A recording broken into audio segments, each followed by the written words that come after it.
Welcome to Upleveling, the podcast dedicated to building better leaders, smarter systems, and bigger results. Welcome back.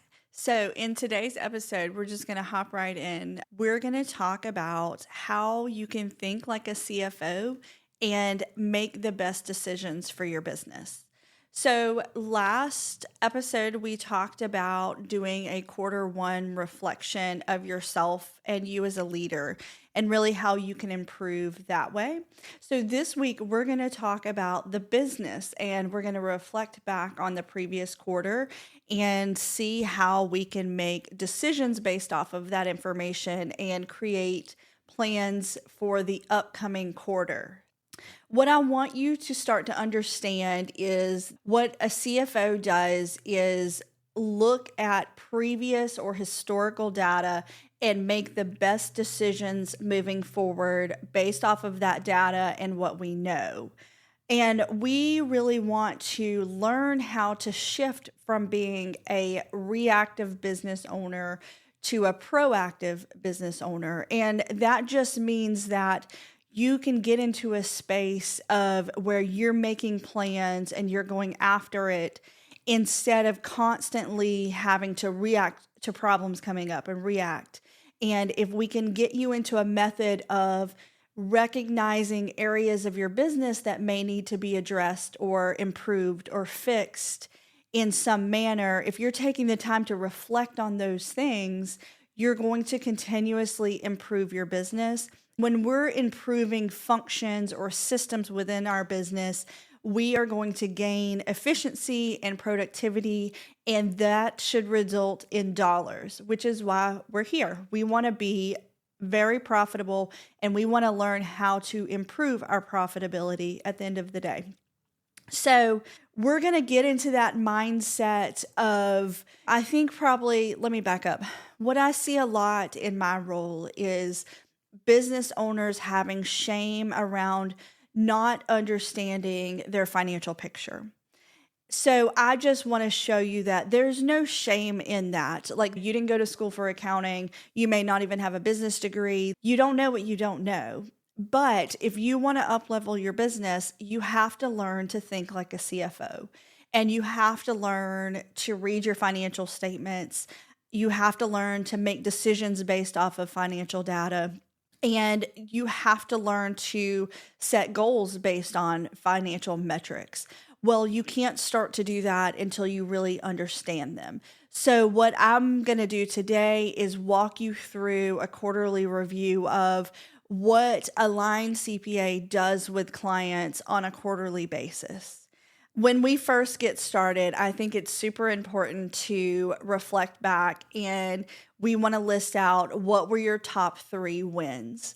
We're doing this because we need to identify success that we've already had. That's going to help us build momentum. That's going to help us want to keep going, even if it feels like we have 100 failures. We want to identify where did we win and where did we exceed expectations, what worked really well, and then really celebrate that, sit in that, repeat it, and just be proud of our win, because that's going to now set the tone going through our next section.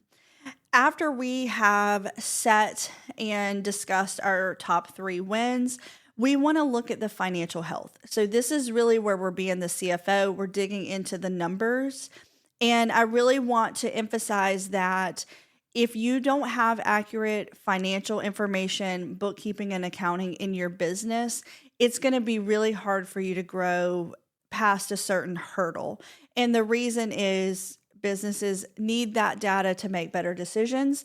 And so if that's something that you really lack, I would love to have a conversation with you and show you how Aligned CPA helps businesses get that in place so they then can become the CFO. So keep that in mind. This next section really has to do with reflecting on financial accurate information. So what we're going to look at first is our quarterly revenue compared to our goal. And did we exceed that? Did we meet it? What percentage of revenue are we to our annual goal? If you don't have a seasonal business, what that means is by the end of quarter one, we should be 25% to our annual goal because we're 25% through the year. So are we on pace to hit that goal?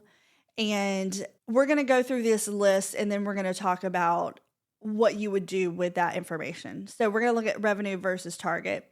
We're going to look at net profit margin. I want you guys to quit thinking about revenue. I mean, it is an important number, but it is a vanity number because it means nothing if there's nothing left over at the end of the day. We're here to make a profit. So we're going to look at net profit margin. We're going to look at that as a percentage also because we can start to benchmark our industry and say, okay, if we're service-based business, our net profit margin should be around 40%. That also has so many factors to go into it. Are you a growing business or are you a mature business? We've talked about this a little bit in previous podcasts that your metrics need to be benchmarked against the best version of yourself, the version that you want to get to, not to everyone else. So we also want to look at cash flow. Do we have enough cash runway to continue to operate? Are we going to have issues in the coming months?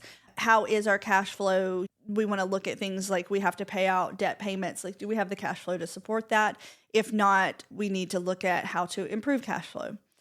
And then we just want to look at other targets that have to do with our goals. So this is where it gets specific to what your goals are, because there's no template that I could really give you and say, okay, here's your quarterly review that you need to do, because that review really needs to be customized to what your goals are.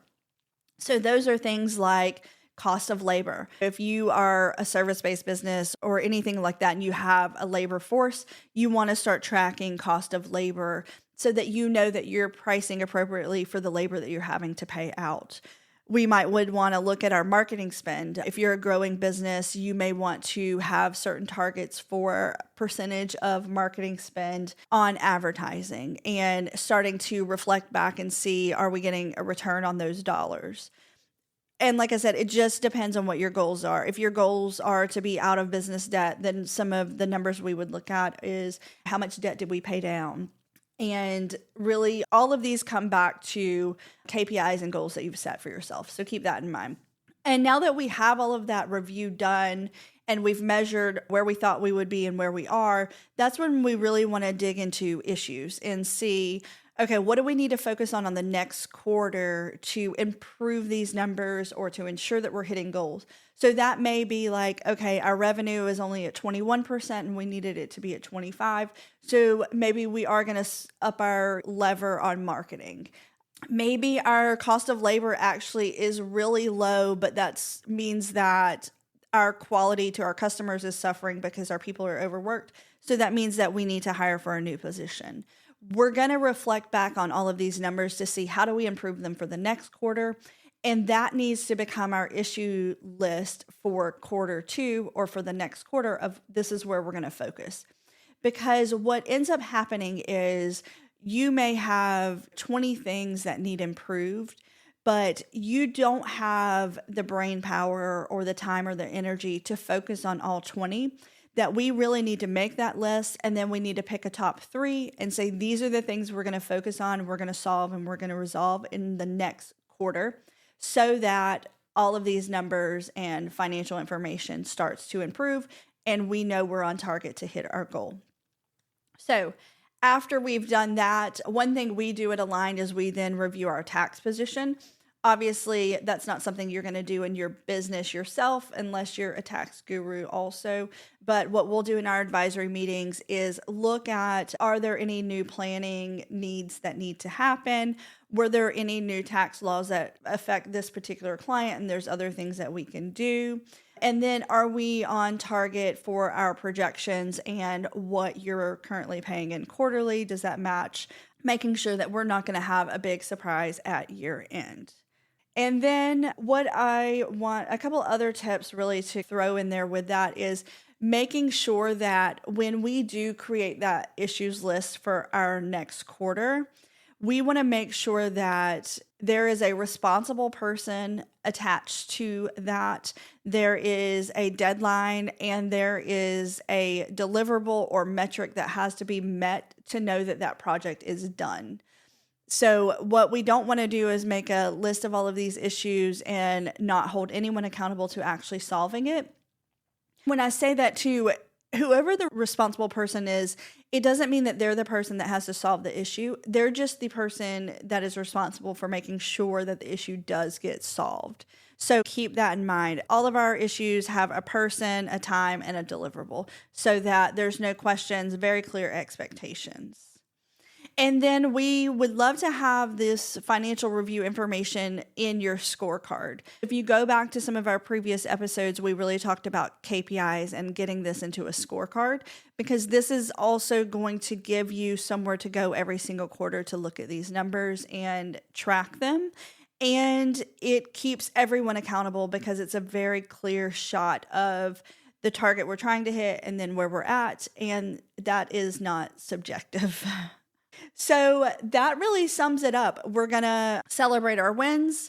We're going to reflect on our previous quarter of what happened, what went good. We're going to do our financial review and look through previous quarter's financial data. And then we're going to make plans for the next quarter and what issues we see coming up, and we can go ahead and tackle and solve them. And if we do this every quarter, then we're going to start to make traction and improvement in our business and ultimately make more money, which is what I want for you guys. So I appreciate your time today, and we hope that you found this helpful. If so, feel free to share it with your friends.